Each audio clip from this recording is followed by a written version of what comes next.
আজ সোমবার ২৭ জানুয়ারি থেকে সকাল ৯টা থেকে বিকেল ৫টা পর্যন্ত অনির্দিষ্টকালের জন্য অবরোধ কর্মসূচি ঘোষণা দিয়েছে ৭ কলেজের শিক্ষার্থীরা। সোমবার ২৭ জানুয়ারি রাত ৩টায় ৭ কলেজের শিক্ষার্থীরা সাংবাদিকদের একথা জানান।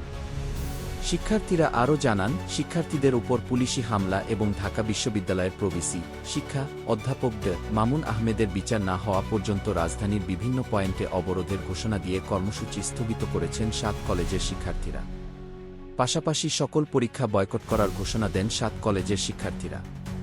এর আগে রোববার ২-৬ জানুয়ারি সন্ধ্যায় ৫ দফা দাবি নিয়ে ৭ কলেজের শিক্ষার্থীরা প্রভিসির সঙ্গে আলোচনা করতে গেলে তিনি দুর্ব্যবহার করেছেন বলে অভিযোগ করেছেন আন্দোলনকারীরা।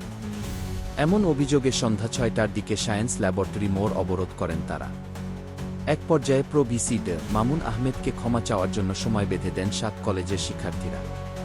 তাতে সাড়া না পেয়ে রবিবার ২-৬ জানুয়ারি রাত ১১টার দিকে ঢাকা বিশ্ববিদ্যালয় এলাকায় প্রভিসির বাসভবন ঘেরাও করার ঘোষণা দিয়ে মিছিল নিয়ে যান ৭ কলেজের শিক্ষার্থীরা।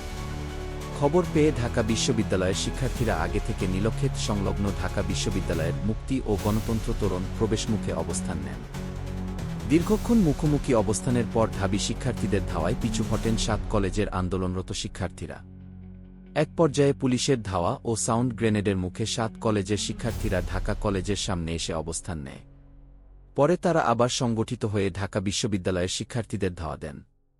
এ প্রতিবেদন লেখার রাত ১:৩০ সময়ও নিউ মার্কেটের সামনের সড়কে দুই পক্ষের মধ্যে পাল্টাপাল্টি ধাওয়া বিক্ষিপ্ত সংঘর্ষের ঘটনা ঘটেছে। রাত ১২:৩০টার দিকে বৈষম্যবিরোধী ছাত্র আন্দোলনের আহ্বায়ক হাসনাত আবদুল্লাহ ঘটনাস্থলে যান। তিনি দুপক্ষের সঙ্গে কথা বলার চেষ্টা করেন। এ সময় শিক্ষার্থীরা হাসনাতের উদ্দেশ্যে ভুয়া ভুয়া স্লোগান দিতে থাকেন।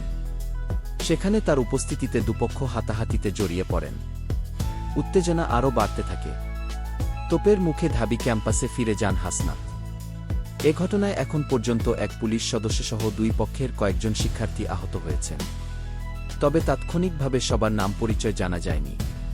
তবে ঢাকা মেডিকেল কলেজ, ঢামেক হাসপাতাল থেকে প্রাপ্ত তথ্য অনুযায়ী সংঘর্ষের ঘটনায় আহত হয়ে হাসপাতালটিতে ভর্তি হয়েছেন ৭ জন শিক্ষার্থী। এদের প্রত্যেকেই ঢাকা বিশ্ববিদ্যালয়ের শিক্ষার্থী। ঢাকা মেডিকেলের জরুরি বিভাগের ভর্তি কেন্দ্রের দায়িত্বে থাকা মাহবুব গণমাধ্যমকে এ তথ্য নিশ্চিত করেছেন। এদিকে পরিস্থিতি নিয়ন্ত্রণে নিউমার্কেট এলাকায় ৪ প্লাটুন বিজিবি মোতায়েন করা হয়েছে বলে জানিয়েছে বাহিনীটির সদর দফতর।